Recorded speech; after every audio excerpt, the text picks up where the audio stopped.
Welcome to this Tuesday's class, not from Temple Beth Israel, but from our home, because essentially we have closed the building. We want to be as safe as possible and have as little human contact as possible. For that reason, we won't be broadcasting the Friday Shabbat message at the temple either. We're going to do it from our house.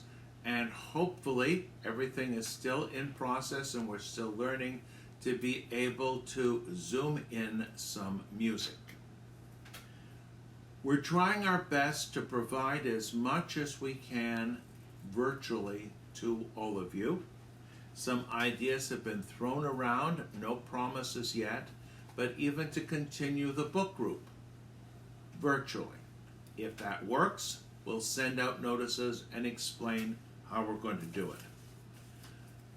Give me a few minutes to talk about the Seder. Obviously, we've always had a congregational Seder. That plays a very important role in so many people's lives. We get phone calls and requests for reservations for people who aren't even members, but are here for a few weeks or for a few months. We clearly can't do it this year. We are so sad. It is a major program of every congregation. However, here's what's going to happen. The way things stand now, and again, no promises as to the details, we, the Sniderman family, will be having a Seder at our house. We are going to try our best to record the first part of the Seder for all of you. That means the part up to the meal. We can't virtually provide food for you, you know what I mean, but if done properly, follow along. Try to put together whatever you possibly can in terms of matzahs or whatever we would have on a Seder plate. In times of adversity, our people did not give up. It was never a matter of all or nothing. If you couldn't do a full Seder in terms of all the things that you need, you would then do the best you possibly could. And that's what our people did in times of famine, in times of plague, when they were imprisoned, and throughout our history. That is how we handled adversity. I want to say we have new technology, so we don't have to follow the traditional pattern the way our ancestors did. Instead of saying we'll just do our best, we can, I'm using an old expression I know, tune in to a Seder. There are going to be many of them available. I know the Federation is working on one right now. They'll be led by Rabbi Katz. At the same time, we invite all of you to tune in to what we are doing at our home. And therefore, although literally, physically, we're not together, on a different level we are. At times of crisis like this, all the rules are relaxed. And even the most traditional of rabbis in Israel, I was just reading in the Israeli press, are saying certain things that normally one would do on Passover or not do can be relaxed. You're not going to eat bread, of course. However, other things, again, I can't say it often enough, we can only do what we can do. Shabbat. This coming Shabbat is the Shabbat just before Pesach. It is customary, has been through history, that there would be a lecture, a talk, sermon I don't think is the right word, by the rabbi of the community just before Pesach, reviewing the rules of what you can and cannot eat. Because every year there could be differences in the way things are produced, and you haven't done it for a year, maybe you need a review. This is a very important Shabbat in our calendar. And again, on Friday, we're going to try to do a Shabbat message with such a talk. And if it works, remember, we're learning, we're experimenting, we're all learning new things, some music, and we'll add some prayers as well. Talking about prayers, we pause for those members of our congregation and our friends and our extended family who are afflicted at this time, and also for their loved ones who can't go into the hospital to see them. Their children, let's say, who are up north and would love to just get on the next plane and be down here. We wish all of them not only a speedy recovery, but a great deal of strength to get through this time. We also want to reach out to those of our people, and that's the way we are, who are very social beings, who can't get together. For example, the community dining room at the Sarasota Bay Club. I understand meals are being served in the rooms. This is a significant loss for everyone concerned. We still make the best of the situation. Let me share something with you, and this sort of reflects back on what I shared with you last week when we talked about the Kaddish and not having a minyan for the Kaddish. Two extremes. Those who would say, there isn't the minyan, I can't have the back and forth with the mourner and then the congregation responding. We can go into the details of that on another occasion, another class. There are those who would say, if I don't have a minyan, I can't say Kaddish, I'm doing the best I can. Fine. And there are those who say, I will say the Kaddish alone, or we will do it virtually, as we have been doing on my Shabbat messages. Let me share with you a prayer in place of the mourner's Kaddish, when a minyan cannot gather, and you only do this in emergency situations from a traditional perspective. Master of the world, God of the spirit of all flesh, it is revealed and known before you that it is my fervent desire to praise your name and to remember and honor my beloved. Pausing just for a moment, the essence of the Kaddish is praising God. Then you mention the name of your family member. It is my desire to praise your name and to remember my beloved by reciting the Kaddish in the company of a minyan. Though circumstances prevent me from doing so, may my yearning and prayers find favor in your eyes and be accepted and received before you as if I had prayed that Kaddish. May you grant hope and healing to all who suffer, and may we soon be able, once again, safely to gather in holiness and joy. May your name, Eternal One, be elevated and sanctified everywhere on earth, and may peace reign everywhere. In other words, if I can't do it, the intention, and this is just in emergency situations, counts. Let me give you another example from Jewish history. We all know that our ancestors in ancient times offered sacrifices. We don't.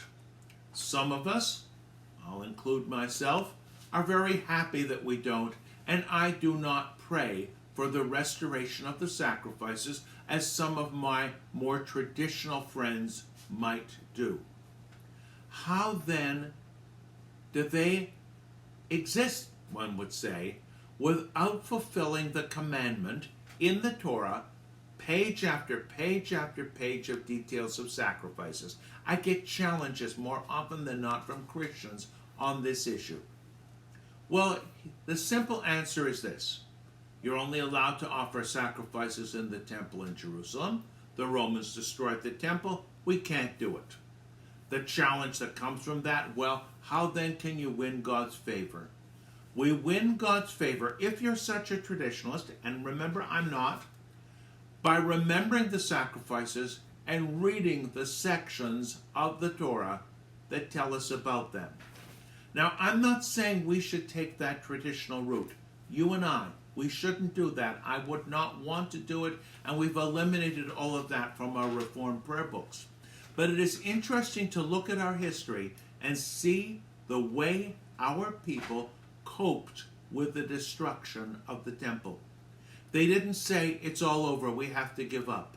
They found a way of existing in new times by being unbelievably innovative. And we're being unbelievably innovative right now. We need to pat ourselves on the back. I'm just impressed with the fact that we are doing what we are doing now and that I'm capable of doing it. I remember when I was afraid to turn on a computer and had to ask for help to turn it off. I texted one of my older sons the other day, and he congratulated me that I know how to text.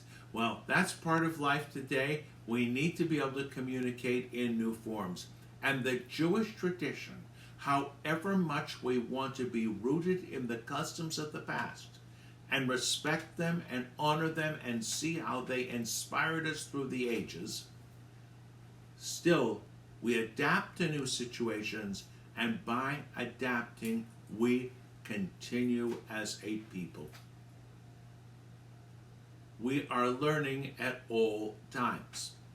Let me give you an example just from my own experience.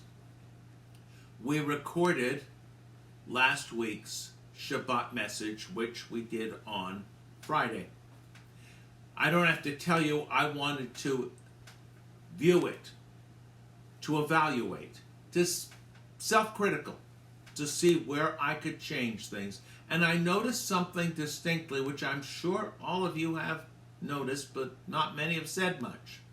When I am speaking into the microphone, you can hear me much better than when I am bent down like this and reading into the book. I've learned from this. I've got to keep my head up more. I've got to read from the book less. In other words, look at the sentence, read, say half of it, not just read it. Everything we do is an opportunity to learn and to improve. And I hope I am sharing with you practices and customs that are developing as we are together this very day. Next week, we will have our Seder. I am sitting at our dining room table right now, and to my right, and we're going to do a bit of a zoom, are all the foods that we have put on the table so far. No, I don't have the brisket and the chicken out yet. We have to thaw them and cook them. But we have acquired many of the things we're going to have for the Seder. We are going to make a daring trip to buy those things that you have to get at the last moment, such as parsley. We are going to do our very best. And if, for sake of argument, the store or stores we go to don't have some of those items, we have the matzahs, we have those sorts of things, again, we will do what we can do. And if it isn't there, we'll remind ourselves it should be there, and maybe that will satisfy our needs. One more kind of point, and again, living in the modern world. We are going to have Haggadahs here. Now, what if you don't have a Haggadah at home? I'm not saying every Jewish home should have one. Yes, we should. We should have lots of things. Today, you can download one. We've closed up the temple, and we can't be open with piles of Haggadahs for people who in the past had Seders at home and say, can I borrow 5 or 10? Because we've got lots of them that people have donated, additions that we don't use at the congregational Seder and so forth. However, if you don't have the book in front of you, listen. It's the next best thing. And if you don't have somebody who can be the leader of the Seder that you're having while you are following what we're offering or what anyone else is offering online, again, just listen and follow along and pay good attention.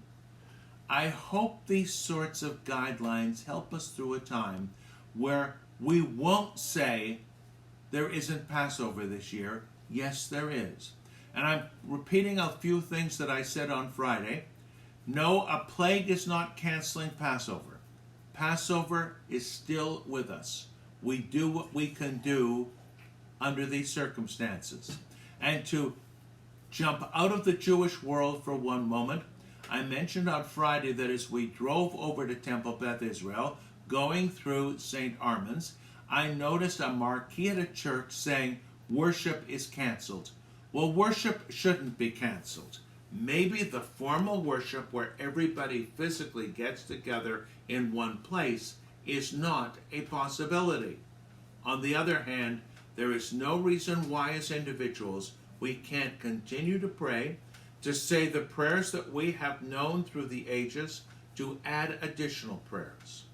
Additional prayers, of course, include those prayers for our friends, our family members, people we know, people that other people know, who are suffering with this virus, family members who can't get into the hospital to see their loved ones. I can't even go in, they won't let me in, and I'd be afraid to go anyway. So let us offer a prayer for everyone concerned. May they all be given the strength to get through these difficult days, and may that day come soon when we are sort of given, if I can use this metaphor, the green light to get out of the house, to go shopping, to go out to eat, to get the world back on track again. I think I'm going to conclude at this point. I just want to wish all of you the best. I'm here for you.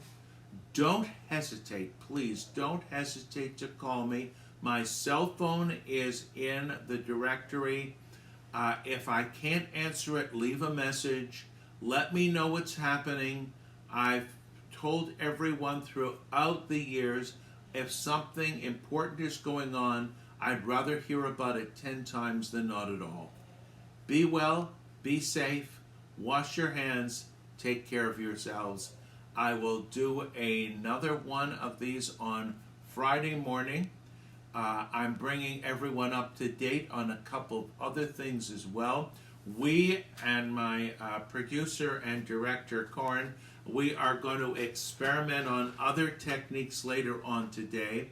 And at noon today, we're having a Zoom meeting of all the congregational rabbis in this area where we are going to compare notes and basically learn from each other as to how we are handling the challenges that face us. I want to say see you again soon. You'll see me, I won't see you, but take care of yourselves.